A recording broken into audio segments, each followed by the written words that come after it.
soaking wet, just full of Oh, sweat. well, he came here one time. He knew he jumped into the shower, threw some sweats on, and came here. Well, we should have Tanya too, right? Oh yeah, Tanya. Tanya, Jake, and Schwabi. Nothing against anybody else, but that's pretty good right there.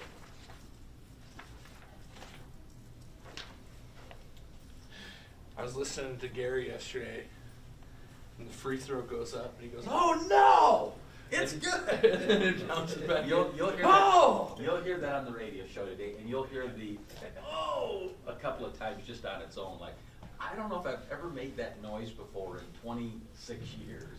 It was like, there's the free throw. Oh, you're like, oh no! Oh, it went in! It was a miracle. Okay, but I described it to you how it happened, and if you visualize that, it hit the back heel of the rim, bounced up, hit the top of the backboard, comes down, hits the front edge of the rim, and then goes in. He couldn't do that again in 100 tries.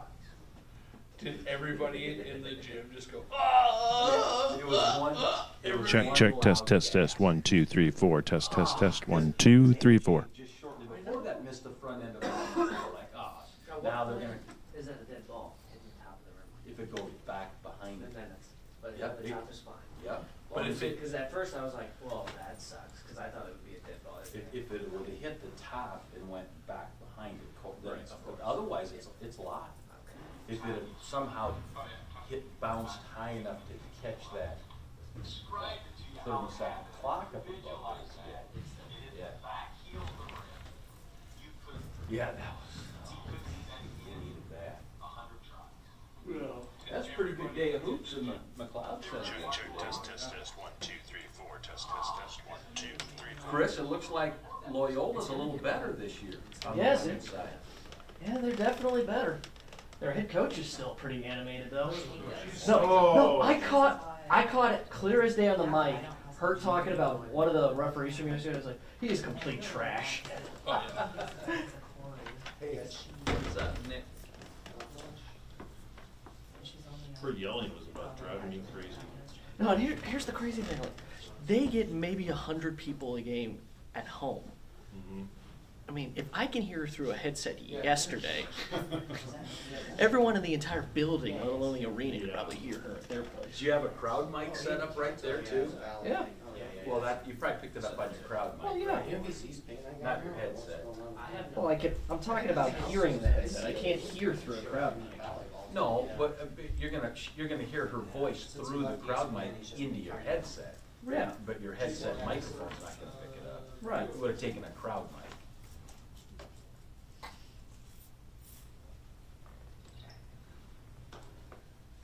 Did you make her mad?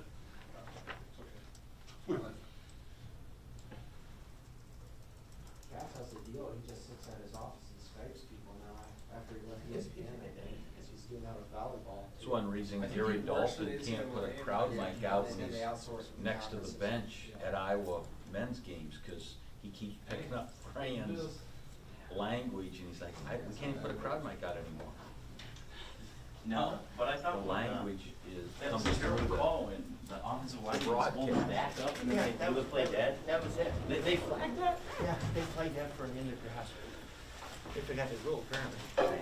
Yeah, that was crazy. Pretty nuts. Elwin, were you on vacation last week? Where were you No, I going? was sick. Huh? I went home with a You flu. can't be sick this time of the year. I went home. Like, I had a flu bug. Good, how are you, Cole? Oh, It's funny, I got it done. I felt, I didn't go to work on Tuesday and felt fine doing the game Tuesday night, so. Outshine Jeffrey. No, Poetic justice. No, I didn't. Bears fans. I never do. I never did. I think it's just sitting I there. didn't I think a it's bit something sorry for going him. on. Watching him with his head hung. I think it was something at a Christmas party, because everybody at work wound up with it. that sounds more like food poisoning than the flu. What a deal, really something. I didn't need it, I didn't need the party, I didn't get there until I was 6. Anything you did or didn't want to know about wrestling? You just gave a sneeze of the week here, what's going on? Next. Oh, okay. I was like. They said it's a little bit of the flu. They said if you would not have got just a flu shot, your flu would That's what they say. You had not done it? I don't buy this When you got the stuff. shot, you would've got it even worse, like, That's the only time I've ever had. Oh, Jared. Good save. I'm sure it was probably Trent, Flu shots are maybe just Travis, a shot in but the dark, you see, you know, in they're the facility trying to guys guess tell at them what thank you strain's for gonna moving be most active. coaches' banners. Oh, did they do it? Yeah, they finally moved Did he them. finally? I didn't. Yeah. It wasn't for you though, FYI. Well, I thank sent you. Even if it was, I sent Harris an email like at the Well, they got after a the lot first of them. volleyball match. Yeah. They were having problems in the suites. Yeah. Oh, Where'd well, they move them to? they moved them To the from middle, out, like they should have been the whole time. Yeah. in the middle. So basically, they're just right above here. Yeah. And when they were out from press row, you You can't see couldn't the read scoreboards the and shit. boards. Oh, the. Yeah, it was right in front of him. Yeah, it was right in front of both Where of we them. sit down there. Yeah, yeah. Yeah, he was saying something about the purple backdrop prevented him from putting them in there earlier or whatever. Because volleyball, you don't want the sunlight coming through. They've But been draped all the way out to the edges. Oh, yeah. Because of the windows. Yeah, well, I mean, this, we're talking about the coaches. Yeah. Because they were over there. They were out far enough where like, They rearranged them when they did redo the band. so whenever I would have to check the score, I would look over at the ribbon tower, you would see like, you could only see like the away score on this side and the home score on this side. It was so annoying. You need a special pair of glasses to bring both. Yeah. The guy was taking volleyball match. He didn't know who was ahead until the second. I didn't know who was ahead until the second. First set was over. The rest of it Because the is like. scoreboards were blocked. Both scoreboards were blocked. Game And the notes, stack yeah. half wasn't right. What's our So it's Oh, like I didn't hot even know who won dogs. the first set until it was over. oh man, how many hot dogs are we gonna be putting down on Wednesday here, Cole? Oh, boy. Go Kobayashi. And you're always updating. Yeah, just bring my big, water cup, just start dipping Well, you can them. get the water cup from the back, and yeah. You're not gonna get the track. Joey Chestnut looked like. Sorry. No, like Jake's women. And then, for breakfast that morning, we'll have, 2 crackers. Yeah. Yep. A little section on the. Dargan never shies away from food if he's out. Yeah, no kidding. I have a feeling he's probably going to partake. For some reason, the NCAA was for. Get him to throw down some on a hot dog eating contest. Next, we have to go out to center court though. You two out in center court do that. From 2017, so it could have changed in the interim. At least July 25th, We got the 2017. table there, right in front of the cup. You know, it's not the hot dogs, it's the buns that'll kill you. Yeah, no, that's true. I said it again. I'll say it one more Very, time. very I true. do like the logic of what you were Oh saying man, though. I'd be miserable after that. So either I have an old style. Just lace it with arsenic. You'll be Yeah, that's fine. part of the problem is that everything just changes too much. Like, especially with a name like mine. I know people are using hyphens much more often than they used to. Coach, I think hot dogs is just 2 words. Otherwise you have a dog that's hot. Yeah, it's definitely 2 words. All right, welcome to the press conference. Exciting day yesterday for those of you who are around. A couple announcements. We got a pretty heavy slate all across the board.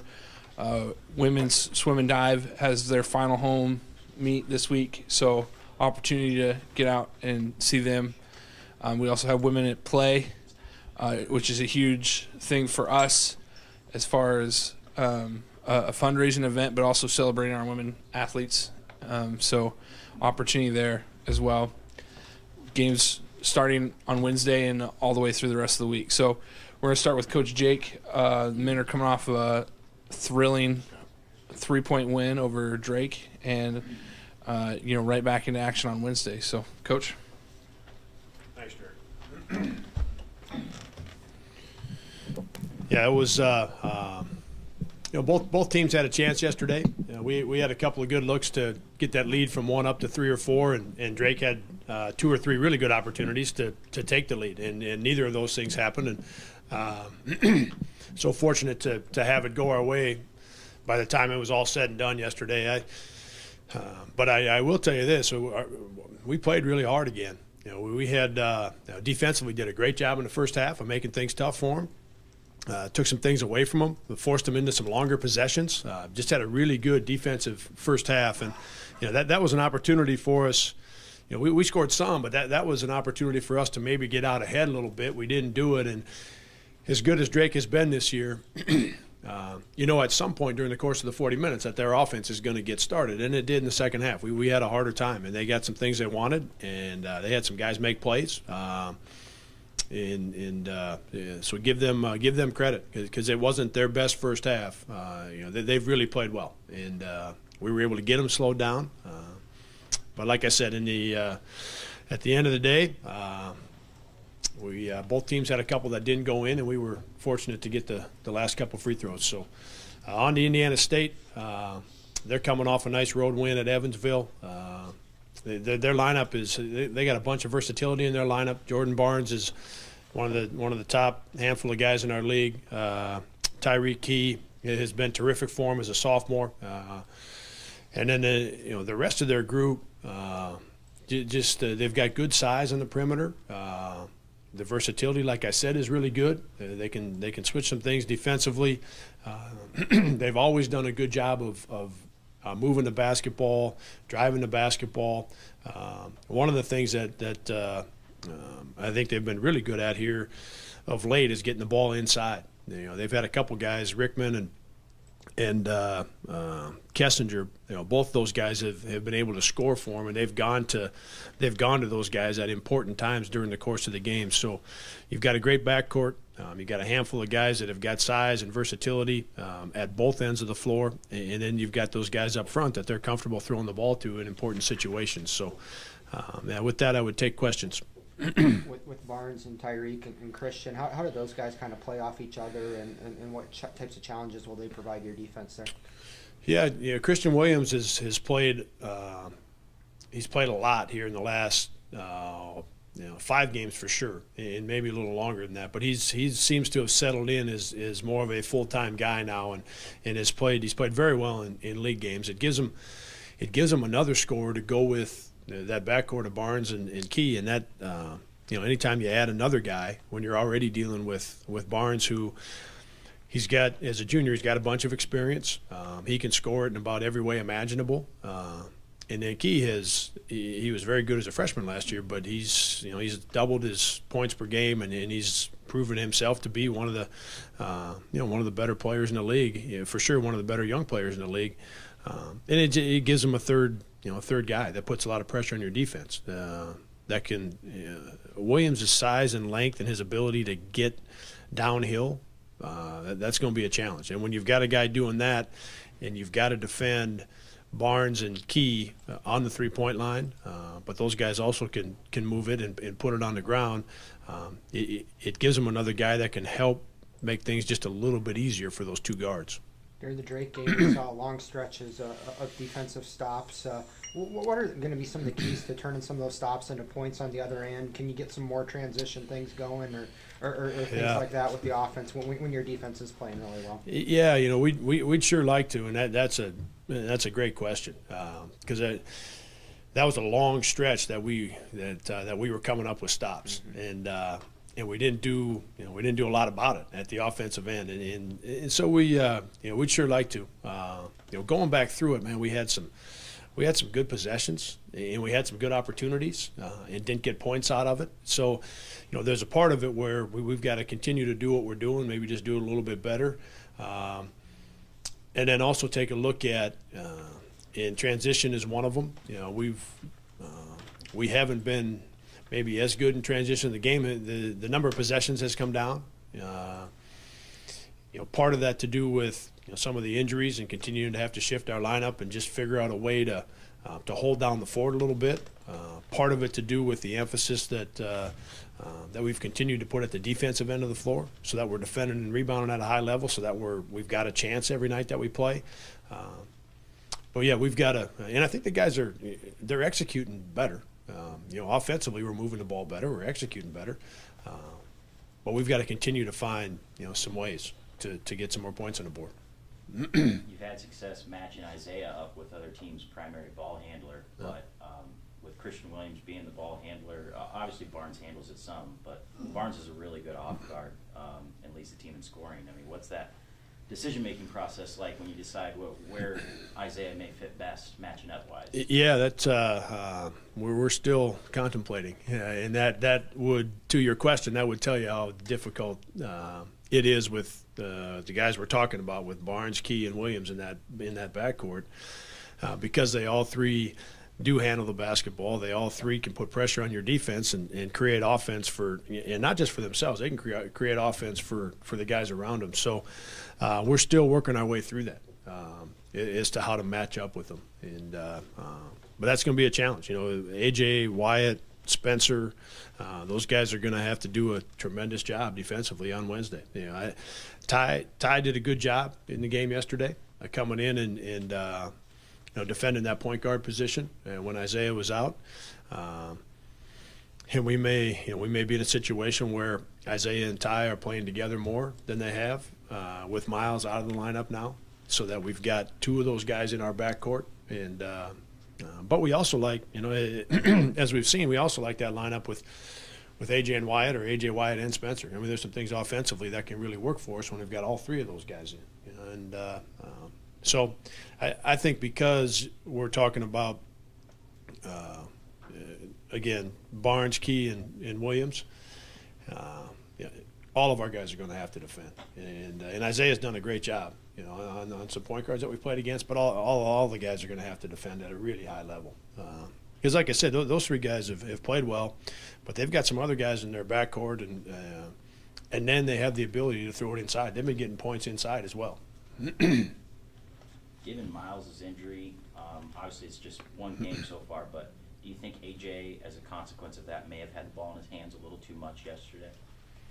No. Not at all. We and I'm just kind of sorting through that.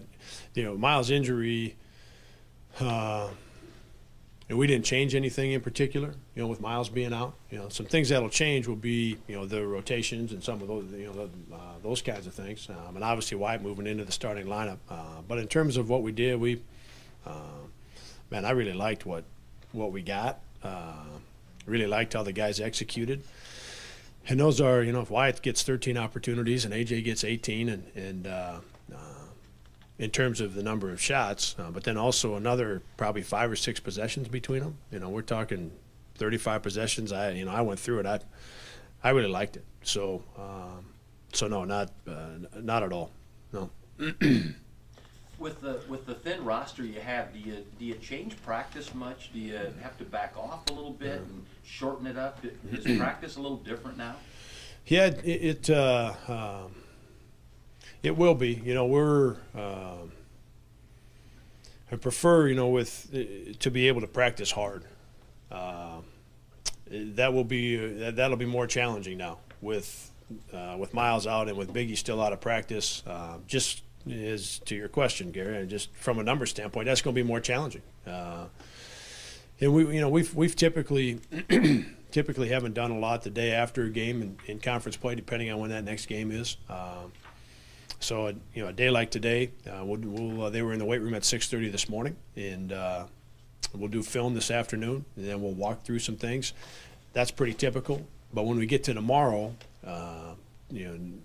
we like to practice hard, whether that's for 45 minutes or an hour and 15. So we're going to have to sort that out a little bit with where we're at from an injury standpoint. Yeah.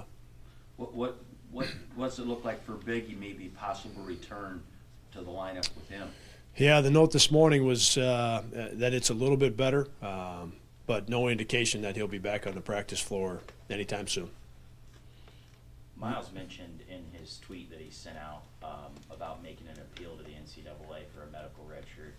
Can you shed any light on that? If there's any sort of precedent in your experience to his particular situation? Yeah, I mean we will research his both years, this year and last year. The numbers are what they are in terms of the number of games played, and if you played in the second half of the season, the rules real cut and dry that way. But we'll look at this year, we'll look at last year, and in our compliance, office will take a look and see if they can find any precedent, and we'll research it and see if there's anything out there that we can tie it to, and see where that takes us. But the rule in terms of it's cut and dry in terms of the number of games, and we're up against it both years in terms of how many games that he's played. Doesn't mean that there isn't something out there. So we're going to look, and we're going to see if there is something that has happened that we could tie Miles' situation to, and see if we can make a run at it. Indiana State was really good in their non-conference games, and they've been a little up and down in their first 4 conference games. Is there anything you've noticed that teams have done to them, or is it? Yeah, not really. I think, no different than most years for all of us. The conference games they're hard. So yeah, not really, Gary. I mean, it hasn't been a lot different. Like I said, they went into Evansville, who had just, I think it was the game before that when Evansville beat Loyola by a bunch. After Loyola had just won on the road by quite a bit at Drake. So I think we're just talking about conference play, really. And as we all know, those conference games, the conference games are hard. Bear with me on this one, but I already bared with you on one today. You sure? You sure you want to? Yeah, I think so. But yeah, whenever I try to read any of the newer analytical approaches, the long 2 is a shot that's really kind of looked down upon by all the the guys that are doing all that nerd basketball stuff, I guess, to call it that. But where do you and the staff stand with kind of the approach to the long 2 and the awareness of what the analytics say? Yeah, I think I can make this pretty short, probably. I'm in agreement that that's not a good shot. It's not. It's not. Why wouldn't you move back a foot and a half and get 3 points for it, right? I mean, it's not a good shot from an analytics standpoint, from a percentage standpoint. I agree with that. What I will tell you that if it's AJ or Wyatt in particular, if it's one of those 2 guys, then it is a good shot. For our team, for what we're doing, for our team, what those 2 guys are capable of, that's a shot that we really like for those 2 players. So we're not setting up things for all of our guys to be shooting 15 to 18 foot 2-point shots. But for, as we saw yesterday at the end of the first half with Wyatt, like his pull up is, it's kind of old school stuff that we're talking about. When you see Wyatt get into that pull up, and he made 2 of them, and then he looked like he got bumped a little bit on the 3rd one. And AJ, that's for those 2 guys, that's like shooting a layup. And so it goes against the analytics a little bit. But again, with those 2 guys and with Spencer doesn't get to as many of them as AJ and Wyatt do. So for those guys, we think it's and for us, great shot.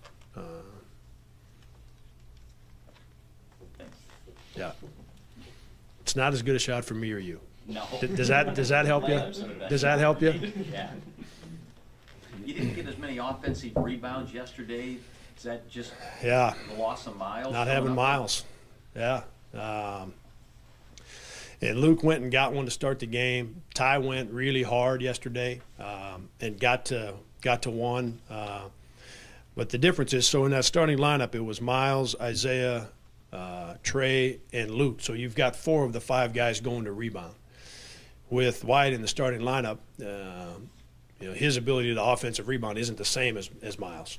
So Wyatt's going to get back, and we're going to start our transition defense with AJ and Wyatt. So we've got 3 guys going instead of 4. And that impacts, the number of balls you're going to get to. So not only do we have one less guy going out of the 5, but Miles, he went so hard, and he had a real knack for finding that basketball, and we're going to miss that. So we're going to have to, the guys that do go, and we saw it yesterday. For the most part, those guys went hard, but we're dealing with one less guy. So instead of, again, 4 out of 5. Sometimes it's just going to be 3 out of the 5. And if Spencer, Wyatt, and AJ are on the floor, then we're only going to have 2 guys going, just from a personnel standpoint. So, yeah, his injury is going to impact us in that area. You can put Ty back and still have that 4th option, though, right? Yeah, if our lineup was Ty and Isaiah with Trey and Luke or JD, yes, then we would have 4 guys, and all 4 of them would go rebound. So that lineup would put us back with 4 of them going to rebound. Yeah. At the offensive end, when JD's in there, do you run things differently because of what he brings to the floor can or can't do, or is it still basically the same if it's Luke? No, I would tell you it's 90-95% the same. Yeah, there's and now that he's into the rotation, we may add a thing or two for him, and it may drop down a little bit where it's 80-85% the same. We do everything the same, and we just do a handful of things that are a little bit different when he's in. But for the most part, and to this point, Gary, it's pretty much been the same. No.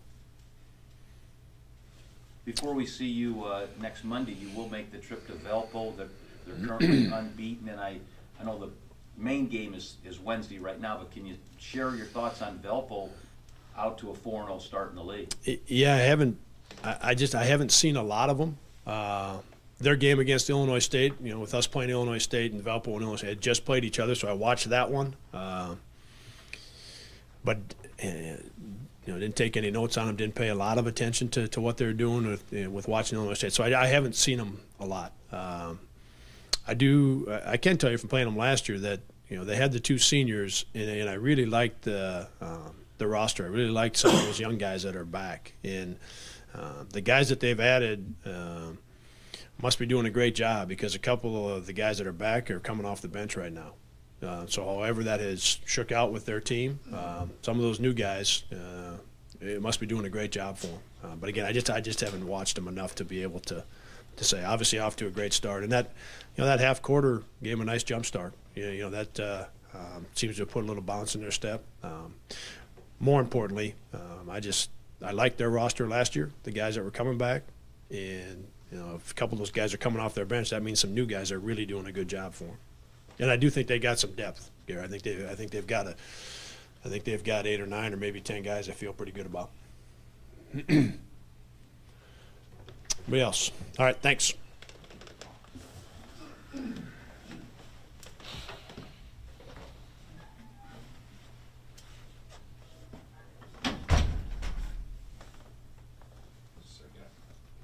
Tanya wanted to go real quick, so she's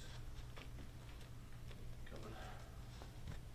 Klein-Hans Schultz, it'll be your turn to bring up the analytics with the women's team. That was good. That was good. You like that? Yeah. Now, you come up with some analytics on the women's side. The counter of that, though, is you can get that shot at any point in the shot clock, so why take it early in the shot clock when you're playing the lead? Yeah. That's the thing. And I figured it would be something along the lines of, well, AJ and Wyatt have green light, so. But I was watching the replay last night on NBC, and I was just like, They were going to go ahead with Nick Lakin. They added a dual meet with Loris, and I'm forgetting the Iowa Central, and then headed on down to Iowa State. Yes. And so now they have their last home duel of the year with Illinois State this weekend.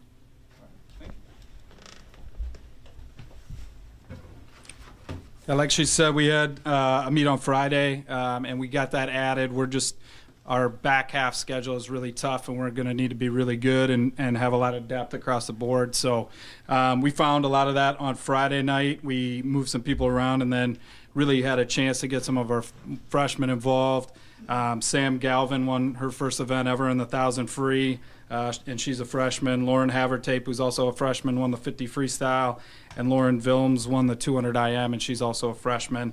And then Saturday, we went down to Ames against a really tough Iowa State team and won 8 out of the 16 events, so we felt pretty good about that. Came up a little bit short in the first relay, but swam really well. And then Kylie Engstrom in the 1,000 had her lifetime best by 13 seconds to end up winning that event. Mariah Ross won both breaststrokes. Katie Taylor won both backstrokes and the IM. And then Alyssa Duso on the boards was back and had a really good day. So we're excited about that. And then we have Illinois State this weekend, who we went on the road last year and actually tied. So we're looking forward to having them come here. Who are the seniors on this team that are going to this last home competition this weekend? Yeah, okay, so off the top of my head, we've got Crystal Florman is a senior, Alyssa Duso is a senior, Abby Meyer, Lauren Kay, Kelsey Ostrowski, Madison Rinaldi, and I believe that is it. Michelle might help me out. Shayla Warwick. She actually had her senior day on Friday because she's doing an interview for veterinary school on Saturday, so she won't be there. But, yep. All right. Thank you.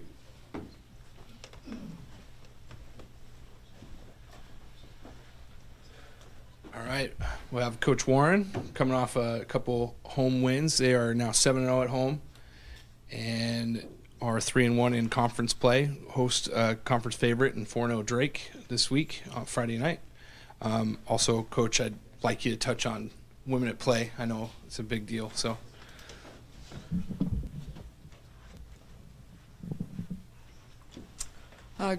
Great weekend for us. We held serve at home, which is always our goal. I was very pleased with the adaptability that we showed on Friday. You know, Valpo, they start a very versatile 5 who not only can she shoot the 3, but she can put the basketball on the floor. I think she had their first 7 or 8 points. We then had to adapt and play small, which I had talked about at the beginning of the season that I liked about this team is our ability to play small if we had to, and we was able to show that on Friday. We played Heidi a lot at the 5 with 4 guards and played Michaela at the 4, which we hadn't done all year, but luckily for us, it's something that we do work on, and we're very confident and comfortable in being able to do, and we was able to do that. And I thought the third quarter of that game was the best third quarter that we had put together on both ends of the floor all year long. And it started with our ability to defend and then just really flowed into our offense. Really like how Cam Finley's coming off the bench and giving us a good lift. We're going to need for her to continue to do that. I thought Michaela Morgan was outstanding on both ends on Friday. And then as we transitioned in on Sunday, which was kind of a little bit of a different time start for us, again, I thought from start to finish that was the best 40 minutes that we had played on both sides of the basketball. Again, I thought Carly Rucker got off to a great start shooting the basketball and got everyone else involved. I thought Michaela, again, was outstanding. Our defense from start to finish was extremely sharp. To hold their 2 leading scorers to what we did and how we did it, again, is a credit to what our kids did defensively. It was a great job of team defending, being really locked in, which I had challenged them because I didn't think we were very locked in the first half of the Valpo game. But I thought our kids did a tremendous job from start to finish on Sunday. Again, Carly, how she's playing, and to be quite honest, I was really had a heart-to-heart with Carly last week. I thought to start league play she was a little tentative on the offensive end, and I thought this weekend she did a much better job of being aggressive, taking what defense gave her and then allowing the game to come to her, and then doing what she does fairly well, and that's making those around her better based on how she's being played. So I thought she did a nice job of controlling and setting the tempo for us. We take today off, and everybody wants to talk about, it being a big game. And honestly, for us, it's only a big game because it's our next game. Drake is a different beast in terms of what they're able to do offensively. They are one of the best at making you guard the cut, the screen, and the ball. They move extremely well. All 5 kids can shoot the 3. They can put it on the floor. They do a great job of exploiting mismatches. I don't think you have to be perfect. I don't think there's any such thing. But I do think you have to be able to make plays both offensively and defensively. What you got to understand is Drake is going to go on runs. You have to be able to manage those runs and go on your own. And then when you get them to miss, you have to be able to box out. You got to try to hold them to 1. and they're one of the best that I've seen in being able to turn you over and turn those turnovers into points. So we're going to have to make sure we value the basketball. But everybody is going to have to be ready to play. It's going to be that type of game. We're excited and looking forward to the opportunity. I think when you look at what both programs has been able to do consistently over the last several years, it's credit to both programs. I know we have a lot of respect for them, and I believe they have a lot of respect for us. So we're excited. We're hoping people will come out and support both programs, and we can have a record crowd in the McLeod to see a women's basketball game. But we're very excited. Coach, you gave Drake a couple good runs last year. You're going to have some new players now in this rivalry this time around. What are going to be the keys for them to handling that environment, that atmosphere, and that challenge there? Really just being able to understand it's another game. We don't do anything different in terms of our preparation. We still allow the game to come to us. We still have to be able to make in-game adjustments just like we have all season long, and they're going to have to understand that not one shot is going to win the basketball game. We just have to be able to execute on both sides of the ball and understand they are going to make you guard, and we got to be locked into how we're guarding and being able to hold them to one and done. And then offensively, just got to take care of the basketball. Their zone is very good. I don't think their zone gets the credit that it deserves. It's long, they're handsy, they're physical. They're going to make you have to execute, and we have to be able to do that. What's the biggest difference you've seen out of this Drake team compared to the team you saw a year ago? You know, they do a lot of the same. They do a really good job of exploiting mismatches. And then I said they score in a variety of ways. They remind me a lot of the Purdue men in the fact that they make you guard the cut, the screen, and the basketball all in the same possession. There's not a lot of teams that do that, and they're one of them. And then again, they do a tremendous job of, you know, the game could be tied and all of a sudden you turn it over and it's back-to-back threes for them. They're that explosive offensively. So you don't have to be perfect, but you have to be able to make plays offensively and defensively to be able to beat them and to stay with them. Especially with the celebration of 50 years of women's athletics at UNI. How big is this weekend with the Drake game on Friday and then women at play Saturday? Well, we're extremely excited. And when you talk about 50 years of women's sports and how a lot has changed, you talk about 50 years, but even in the last 5 years, I know for us, for me, myself, I wouldn't be where I am had a lot of other women not done what they done and paved the road for me. And I think it's really important that our young women understand the opportunity that they've been given and who has come along before them and has helped them get this opportunity and has created this path.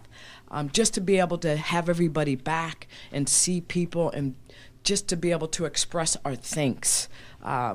It will never be enough in just words, but we are extremely thankful for all of those who have played a part, because we are not who we are and where we are if all the women have not come, not just in women's basketball, in every sport, and paved the way for us. So we're extremely grateful and thankful for the opportunity to celebrate and say thank you to them, not only all year long, but again on Saturday night. Any other questions? Thank you.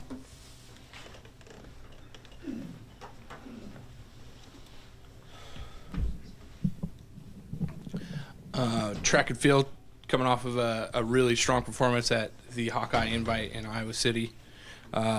We had 5 event winners, including Maddie McCullough, formerly Maddie Bell, who won the 400, put up the best time in the conference so far this year, and set that meet record.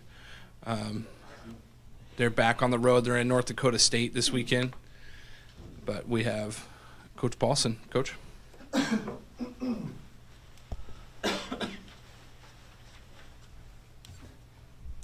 So we're down in Iowa City. Good, solid. I'll count this like the real opening meet for the season. We had a meet in December, but then you take about 4 or 5 weeks off, and they head home for the holidays and hope they do what they're supposed to do, and they come back and then we're ready to compete that first week when they get back. And they did a really good job. I mean, we try to simplify the process and just really focus on just your attitude and effort coming in and make sure we're competing at a high level. And was really pleased with what we saw on that end. And so we had 5 event champions, which is really nice to get some wins. And then we also had 9 people that finished in the top 3 in their respective events. And so a few highlights on each side of the spectrum. On the men's side, Evan Long and Sven Vandenberg, they ran, I think, the top 2 times in the conference in this very young season, but also put themselves in the top 10 in school history there, which is good to see. Keegan Trital and Darius King had some really nice early season throws in the shot put, and Connor Ham in the 60-meter hurdles ran a really quick opening time, 8:07 there, just off his PR, which if you can start off right at your PR or a little ahead of that, then the season's looking good going forward. On the women's side, Maddie McCullough won the 400 in a record meet record time, ran 55.5, which is right where she ended this season at indoors last year, so she's off to a great start.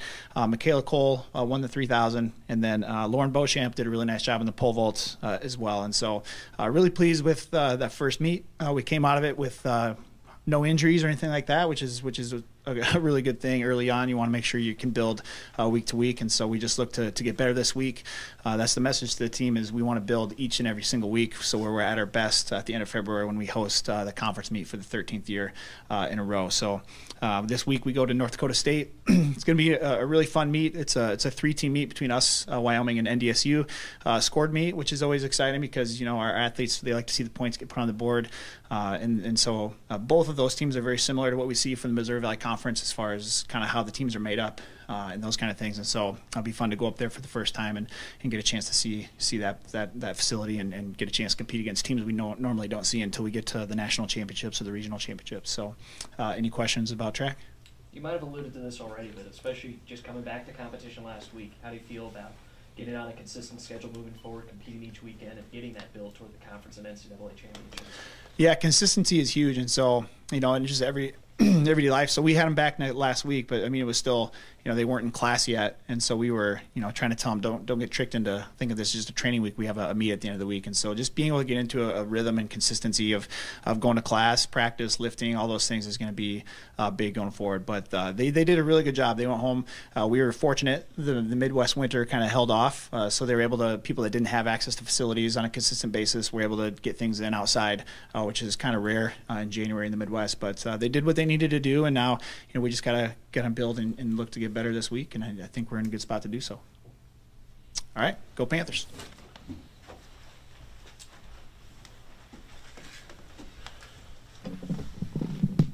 All right, wrestling, coming off of a Big 12 win at South Dakota State, and then a close loss at Nebraska. Right back at it, continue the dual schedule. Coach?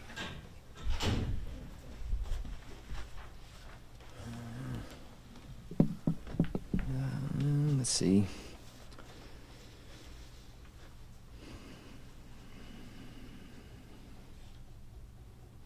Guess quick turnaround be good.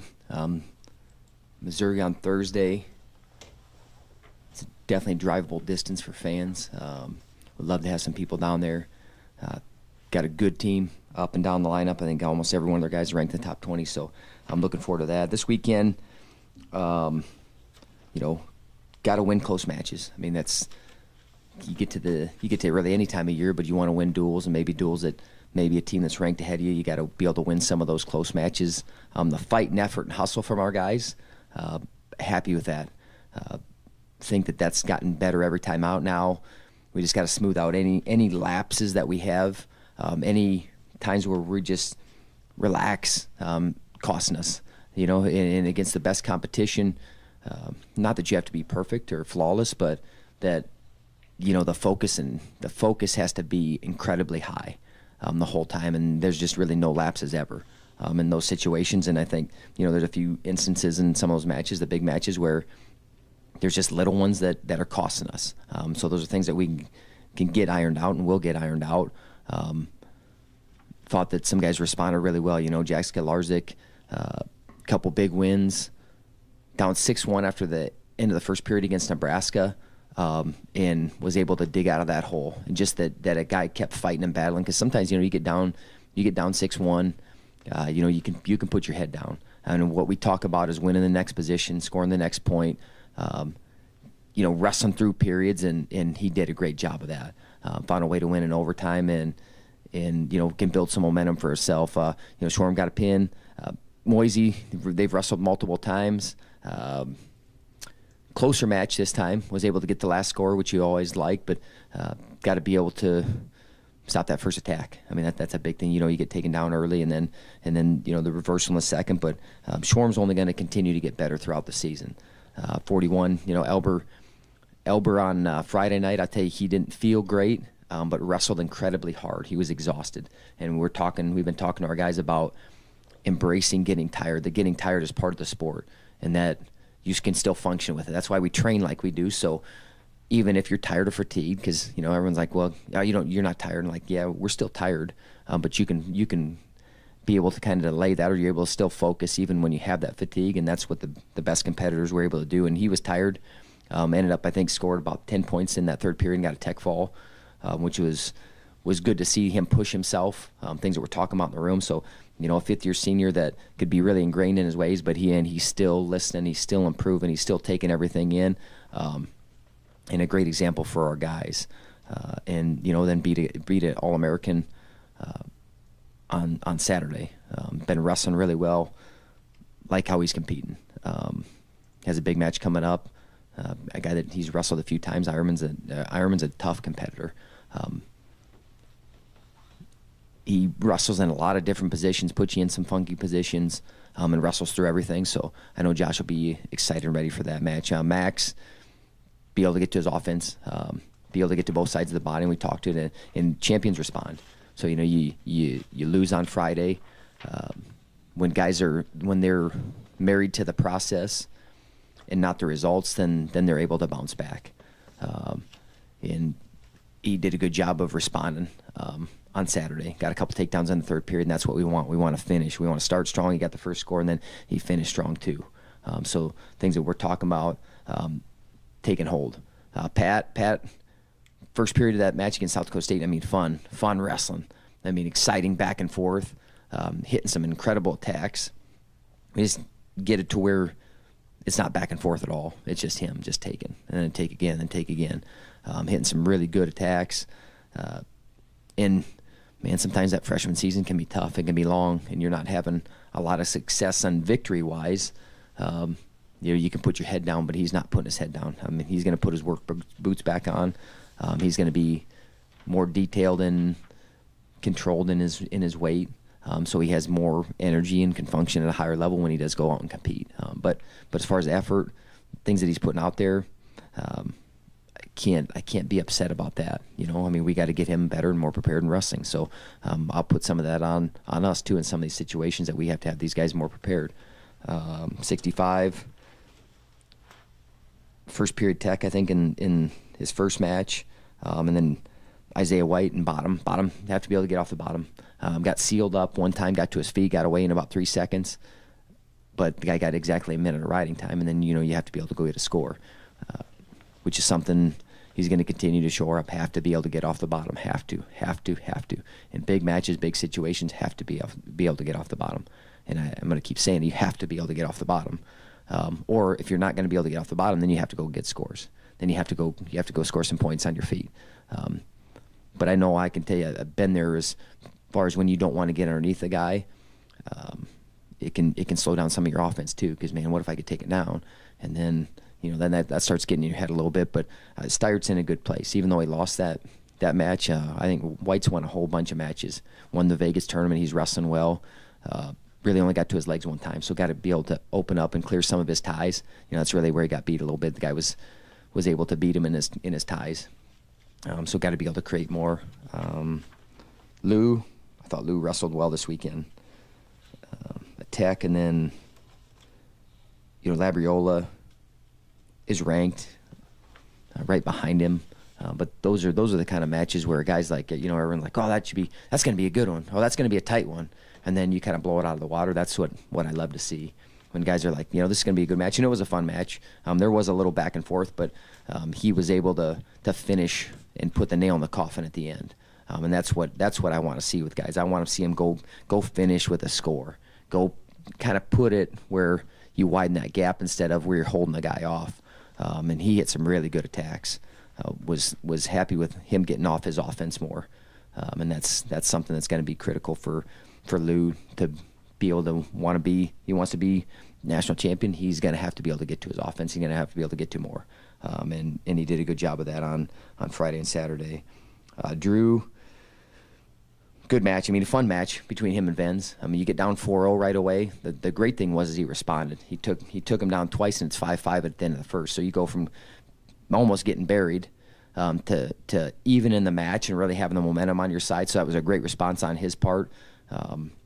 Just go get it again. So how he got back into the match in that second period, go get another one off. Go score on him. And, you know, the guy was able to come to him.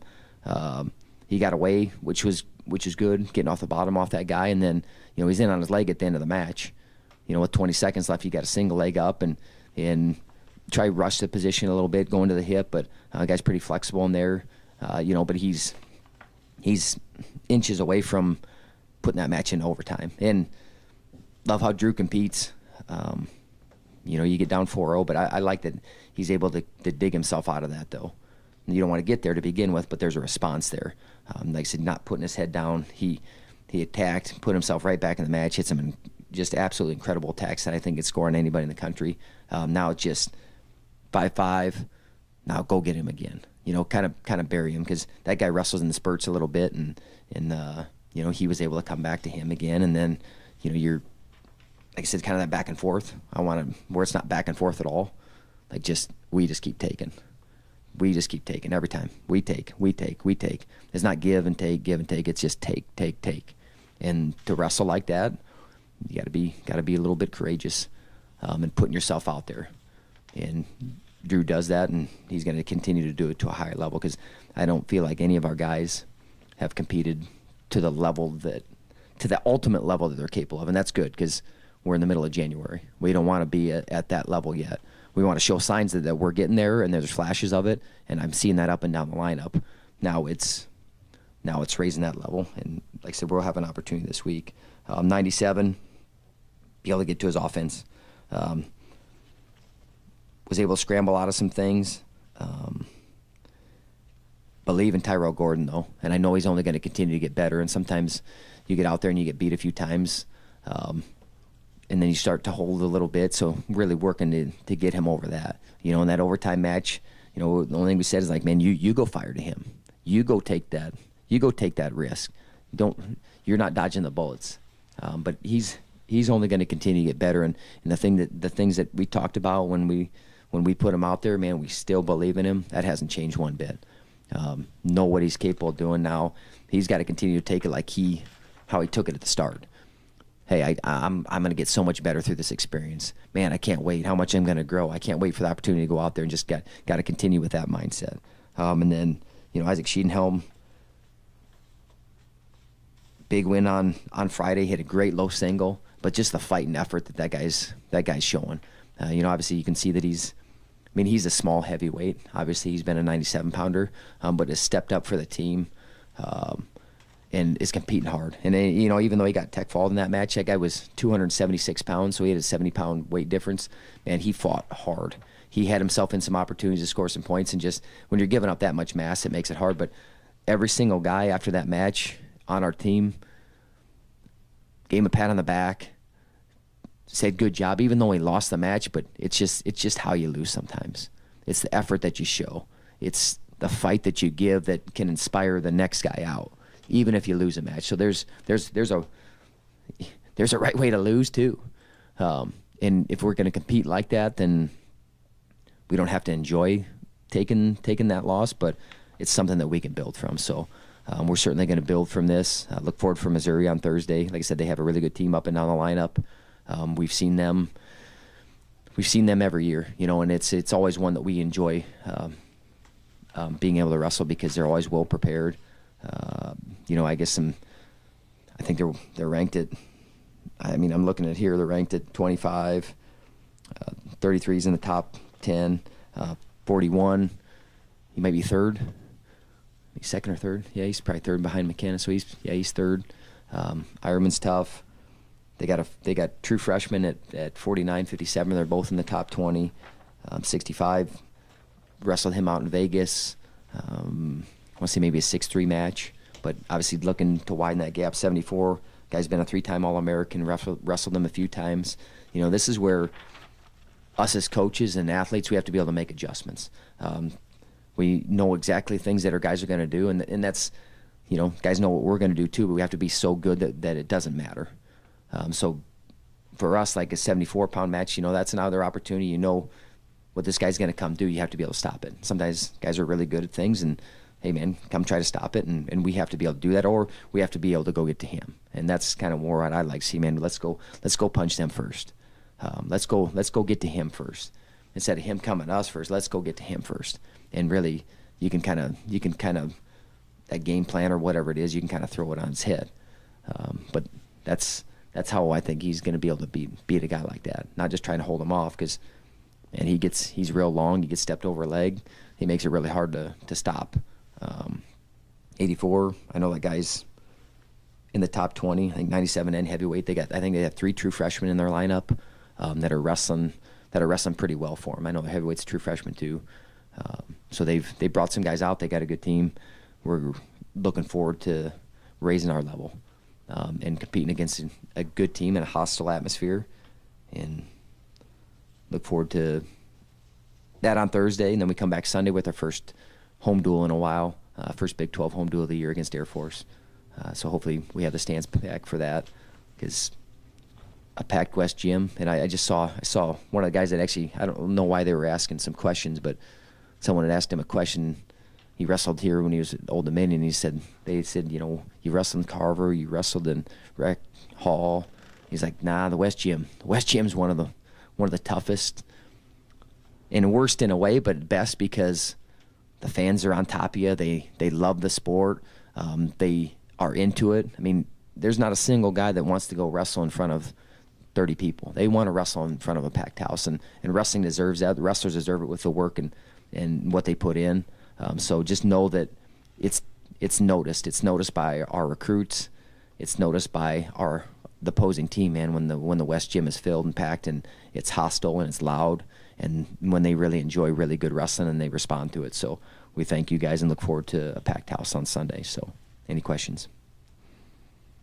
You mentioned that you liked this last weekend with back-to-back duels. Yep. It's sort of like the NCAA Yep. tournament. You got to put 2 good days together.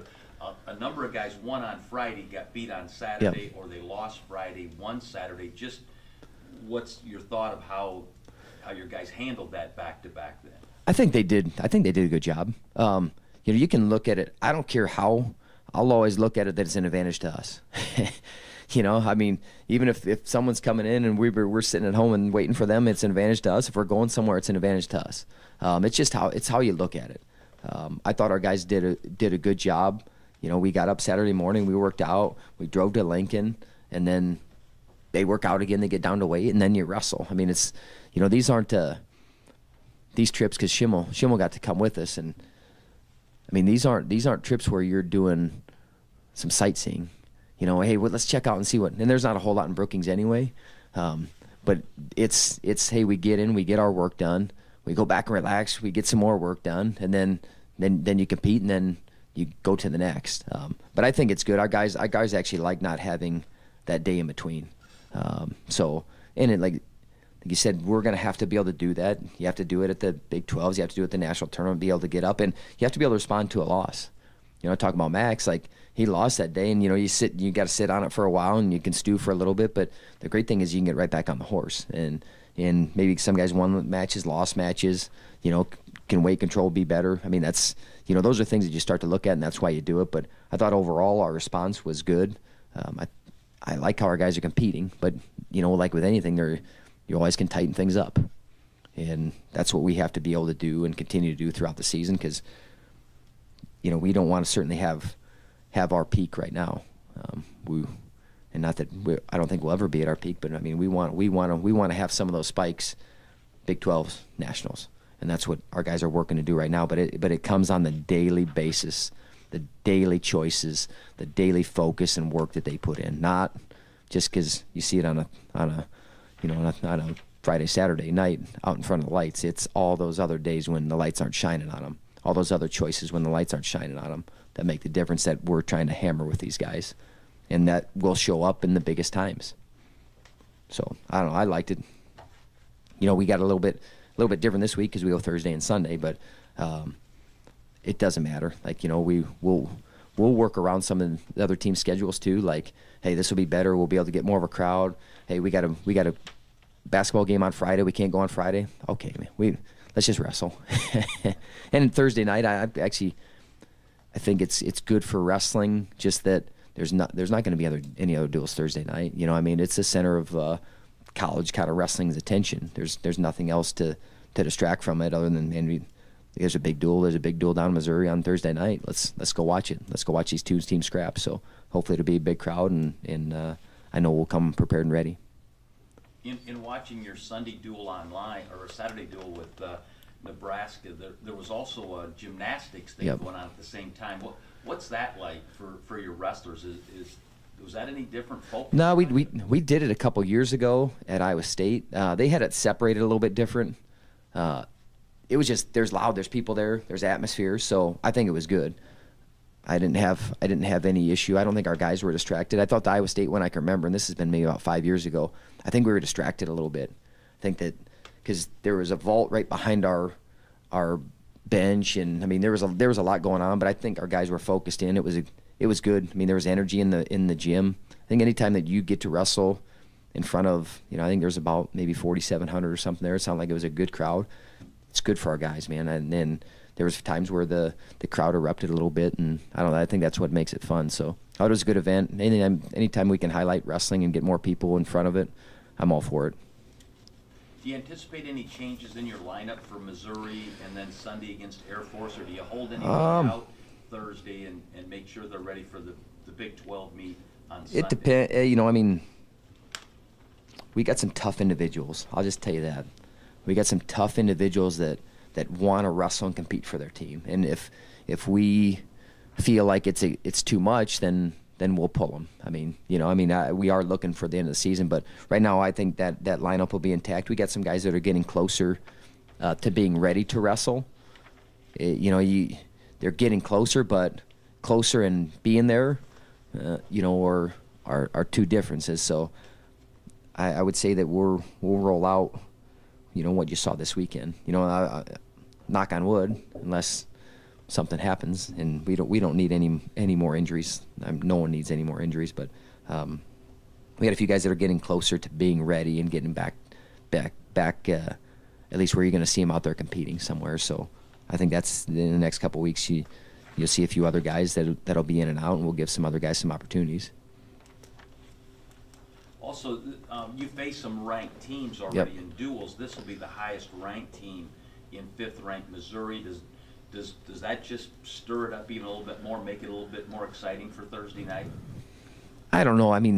The number, the ranking, I don't know. We got 10 opportunities for our guys. Like I said, we're wrestling guys that are almost to a man, at least in the top 20. So building some momentum for our team, but also building our resume, for the national tournament. You take notice of what teams are ranked, but when you go out there, it doesn't really matter for that 420 seconds. And I'll say that I'm not seeing a lot of fear in our guys' eyes. No matter who they're wrestling, and that's how it should be, because they're preparing in a way that outcome it matters, but I'm saying they're prepared for whoever they wrestle, and they know that, and go out and let it fly for 7 minutes and then see what happens. So I know that's what we'll do on Thursday night. So.